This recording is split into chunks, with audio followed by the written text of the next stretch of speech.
Semua hanya titipan, tetap bahagia walau kehilangan. Seorang pria mengadu kepada seorang yang bijaksana bahwa dia telah kehilangan segalanya.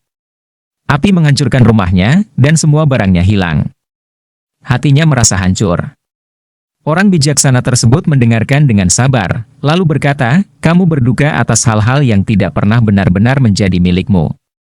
Pria tersebut tampak bingung yang berkata, "Apa maksudmu? Saya bekerja keras selama bertahun-tahun untuk mendapatkan semua harta itu. Tentu saja semua harta itu milikku." Orang bijaksana menggelengkan kepalanya dan berkata, "Segala sesuatu di dunia ini dipinjam. Rumah kita, harta benda kita, orang yang kita cintai, dan bahkan tubuh kita tidak lebih dari titipan sementara yang kita jaga sampai Sang Pencipta yang menitipkannya kepada kita sewaktu-waktu mengambilnya. Hal itu bisa-bisa terjadi kapan saja dan menimpa siapa saja. Jadi kita tidak berhak merasa memiliki semua harta titipan tersebut." Seringkali kita merasa sulit untuk menerima bahwa hal-hal yang kita merasa berhak untuk dimiliki, pada kenyataannya, bukanlah hak kita. Di dunia sekarang ini, rasa berhak tampaknya merajalela. Masyarakat terus memperkuat keyakinan ini, meyakinkan kita bahwa hidup berutang banyak hal kepada kita. Ketika kita tidak mendapatkan apa yang kita inginkan, kita menjadi marah, tersinggung, dan menyalahkan orang lain atas kesengsaraan kita. Kita dapat mengidentifikasi berbagai bentuk hak, seperti hak material, hak sosial, atau hak hukum. Dalam semua kasus, kita yakin kita pantas mendapatkan sesuatu, kita memiliki hak untuk memiliki sesuatu. Dan jika kita tidak mendapatkan apa yang menurut kita menjadi hak kita merasa dirugikan dan dianiaya. Ada dua masalah utama dengan hak. Pertama, secara logis cacat dan delusi, berdasarkan keyakinan individu, bukan kenyataan. Kedua, karena sifatnya yang ilusif, hak menimbulkan gejolak emosional, meskipun kita yakin kita pantas mendapatkan sesuatu, kenyataan gagal mendapatkannya, menyebabkan ketidakpuasan. Sangat penting untuk menyadari bahwa kita tidak dapat memiliki semuanya, dan apa yang kita miliki kemungkinan besar bukan milik kita untuk disimpan. Kita tidak berhak atas pasangan sempurna yang melayani setiap keinginan kita, dan alam semesta juga tidak berutang kepada kita. Hal yang sama berlaku untuk kekayaan, status, ketenaran, atau hak istimewa. Video ini bukan tentang menyalahkan dan mempermalukan kita yang mengalami perasaan berhak tersebut. Ini adalah fenomena yang dapat dimengerti, seringkali merupakan produk dari pengaruh budaya dan pesan masyarakat yang salah arah. Untungnya ada penjelasan dengan pendekatan logis dan rasional terhadap keberadaan, yang secara efektif menyanggah sebagian besar, jika tidak semua, bentuk hak modern. Video ini mengeksplorasi tentang hak, mengapa, dalam banyak kasus, kita tidak pantas mendapatkan apa yang kita inginkan. Dan apa yang dapat kita lakukan untuk mengurangi rasa berhak kita. Kita tidak berhak atas apa yang bukan milik kita. Perasaan berhak kita sering muncul dari keyakinan yang salah bahwa kita secara inheren pantas atau memiliki hal-hal yang, pada kenyataannya, bukan milik kita. Kita harus mengenali sifat sebenarnya dari hal-hal yang kita inginkan, andalkan, atau hargai secara mendalam. Misalnya, jika kita memiliki cangkir keramik favorit, kita harus mengingatkan diri sendiri bahwa itu hanyalah salah satu dari sekian banyak cangkir keramik di dunia. Seperti benda lainnya, cangkir dapat pecah, dicuri, atau hilang. Bahkan jika mereka bertahan, mereka pada akhirnya tetap akan rusak dan lenyap. Dalam setiap kasus, sifat dari cangkir itu bersifat sementara dan tidak pasti, tunduk pada keinginan takdir, bukan keinginan kita. Perspektif ini meluas ke hubungan kita juga. Saat mengungkapkan cinta kepada pasangan atau anak kita, kita harus selalu ingat bahwa kita mencintai manusia yang pada dasarnya tidak kekal dan tunduk pada sifat kehidupan yang tidak dapat diprediksi. Kita tidak memilikinya, kita juga tidak berhak atas mereka. Jika kita memang berhak terhadap mereka, tentu mereka tidak akan bisa meninggalkan kita, tetapi mau tidak mau, mereka akan melakukannya. Kita juga tidak berhak atas kualitas tertentu pada orang lain. Seperti orang tua yang berbudi luhur atau saudara kandung yang adil. Sebaliknya, kita harus berkonsentrasi pada perilaku dan sikap kita sendiri terhadap mereka, memastikan bahwa kita menjunjung tinggi kompas pedoman moral kita, terlepas dari tindakan mereka. Menanggapi seseorang yang mengeluh tentang ayah yang buruk dan saudara yang tidak adil. Jika kita merasa keberatan bahwa kita memiliki ayah yang buruk atau kakak kita yang tidak adil pada kita, jangan memikirkan ketidakadilannya, tapi ingatlah bahwa dia adalah saudaramu. Alih-alih menganalisis apa yang dia lakukan, analisislah bagaimana Anda bisa menjaga sikap Anda tetap tenang. Demikian pula, jika kita merasa berhak atas reaksi atau perlakuan tertentu dari orang lain, kita dapat memutuskan untuk tidak berkutat pada ketidakadilan jika kita tidak mendapatkan apa yang kita yakini pantas kita dapatkan, tetapi lihat bagaimana kita dapat tetap tenang meskipun demikian. Merasa berhak atas sesuatu yang tidak berada dalam kendali kita adalah sumber kekecewaan dan penderitaan, karena itu bukan milik kita, jadi tidak ada alasan untuk berpikir bahwa kita pantas mendapatkannya dengan cara apapun. Jadi, dalam hal hak, dunia tidak memberi kita apa yang kita yakini kita hasilkan bukanlah masalahnya. Masalahnya adalah percaya bahwa kita pantas mendapatkan sesuatu yang tidak kita miliki. Namun, terlepas dari logika ini, rasa berhak tersebar luas dan tampaknya membuat banyak orang sengsara. Jadi, apa yang bisa kita lakukan? Sebuah kisah hiduplah seorang pria yang dibesarkan dalam keluarga kaya dan cukup sukses dalam hidupnya. Namun, dia menyadari bahwa dia terikat pada kekayaannya dan, seperti kebanyakan keluarganya, dia takut menjadi miskin. Jadi, dia memutuskan untuk menghabiskan beberapa minggu tidak makan apa-apa selain sup dan roti dengan harga murah, mengenakan pakaian paling sederhana dan hanya dan air putih.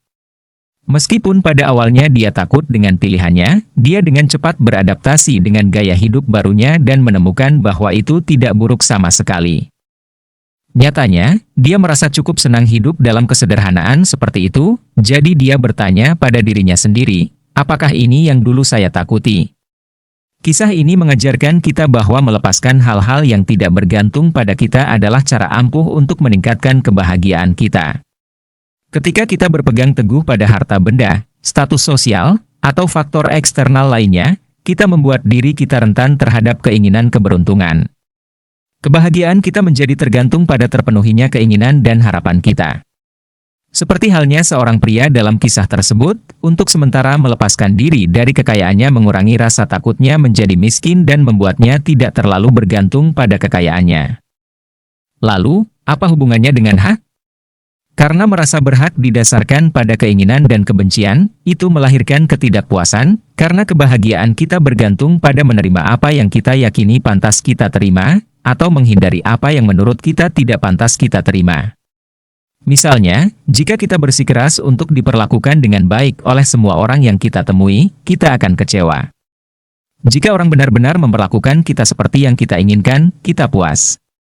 Tetapi jika tidak, kita marah, tersinggung, atau keadaan mental tidak bahagia apapun yang ditimbulkannya. Seperti pria tersebut, kita terikat pada sesuatu, yaitu hal yang kita rasa berhak. Jadi, solusi logisnya adalah melepaskan dan melepaskan apa yang kita yakini pantas kita dapatkan. Untuk membuatnya kurang penting bagi hidup kita. Bagaimanapun juga kita tidak berhak atas apa yang bukan milik kita. Jadi, mengapa menahannya? Dalam kasus tidak diperlakukan dengan baik, bukan orang yang tidak memperlakukan kita dengan baik dengan menghina kita, itu adalah kesimpulan kita sendiri bahwa dia menghina kita. Oleh karena itu, ketika seseorang mengganggu kita, itu adalah sikap kita sendiri yang mengganggu kita. Jadi, jangan terhipnotis oleh pentingnya kejadian tersebut, luangkan waktu untuk diri kita sendiri, dan akan lebih mudah untuk mengembalikan sikap kita. Kita sering berfokus pada hal-hal yang tidak kita miliki tetapi menurut kita seharusnya dan pantas kita miliki. Tetapi karena hak kita sering melupakan fakta bahwa kita pernah mendapat anugerah dengan hal-hal yang kita merasa miliki. Jika kita merasa berhak diperlakukan dengan hormat oleh setiap orang yang kita temui, misalnya, dan marah karena beberapa orang tidak menghormati kita, maka kita mungkin lupa untuk bersukacita pada orang yang melakukannya.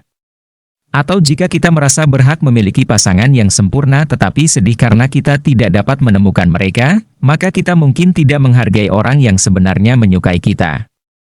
Melalui hak, kita menempatkan kondisi pada kehidupan yang wajib dipenuhi oleh alam semesta. Dan jika kondisi ini tidak terpenuhi, kita merasa diperlakukan tidak adil, seolah-olah kita tidak pantas berada dalam keadaan yang kita alami. Kita tidak pantas melajang. Kita tidak pantas menjadi miskin. Tapi tetap saja, begitulah tampaknya, dan seringkali, terlepas dari upaya kita untuk mengubah situasi. Tetapi bagaimana jika kita berhenti berfokus pada hal-hal yang kita rasa kurang dan percaya bahwa kita pantas untuk memilikinya, dan sebaliknya, fokus pada hal-hal yang memang kita miliki? Selain melepaskan keterikatan kita pada hal-hal yang kita rasa berhak, seperti yang telah kita bahas sebelumnya, kita juga dapat memupuk kenikmatan atas apa yang kita miliki. Di atas banyak kesenangan sesaat yang kita temukan di dunia, ada jenis kesenangan tertinggi, yaitu seseorang dapat memperoleh kesenangan dari hal-hal yang paling sederhana, telah mengurangi kebutuhan seseorang sedemikian kecil, sehingga hampir tidak mungkin bagi orang lain untuk merebut apa yang membuat kita bahagia. Oleh karena itu, marilah kita akrab dengan kemiskinan, agar kekayaan tidak membuat kita lengah. Kita akan kaya dengan lebih banyak kenyamanan, jika kita pernah belajar seberapa jauh kemiskinan dari menjadi beban, jika kita puas dengan yang minimal. Apakah kita memerlukan sesuatu yang maksimal atau istimewa?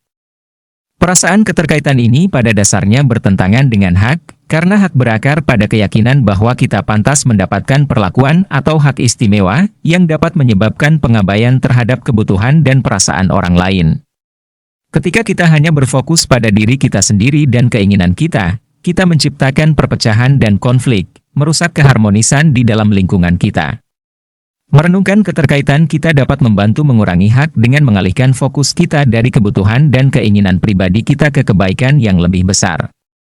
Ketika kita menyadari bahwa kita adalah bagian dari komunitas yang lebih besar dan bahwa tindakan kita memengaruhi orang lain, kita menjadi lebih cenderung untuk mempertimbangkan kepentingan dan kebahagiaan orang lain.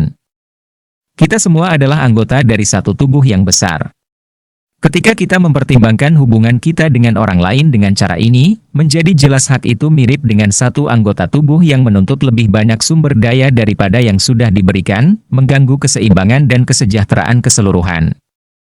Merasa berhak adalah gagasan salah tentang pantas mendapatkan hal-hal yang bukan milik kita.